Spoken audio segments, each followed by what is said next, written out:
আপনি কি জানেন মাইক্রোওভেনে গরম করা খাবার নাকি ক্যান্সার সৃষ্টি করে? নাকি এটা শুধু একটা মিথ? আজ পুরো বৈজ্ঞানিক সত্য বলবো। এই ভিডিওতে জানবো মাইক্রোওভেন কিভাবে কাজ করে, এতে কোনো ক্ষতি হয় কিনা, আর কখন এটা বিপজ্জনক হয়ে উঠতে পারে।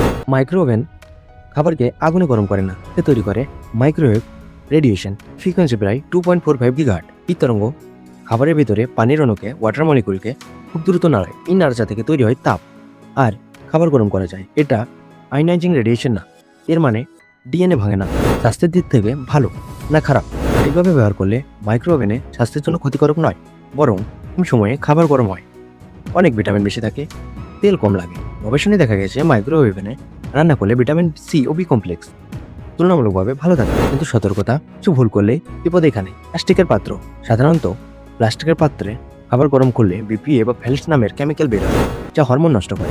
অসম্ভবভাবে গরম মাইক্রোওভেনে খাবার অনেক সময় এক জায়গায় বেশি, এক জায়গায় কম গরম হয়। এতে স্যামোনেলা নামে ব্যাকটেরিয়া পুরোপুরি মারা না যেতেও পারে।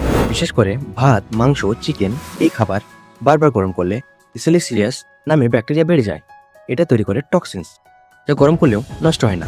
সঠিকভাবে ব্যবহার করলে নিরাপদ। সবসময় মনে রাখবেন, কাঁচ বা মাইক্রোওভেন সে পাত্র ব্যবহার করুন।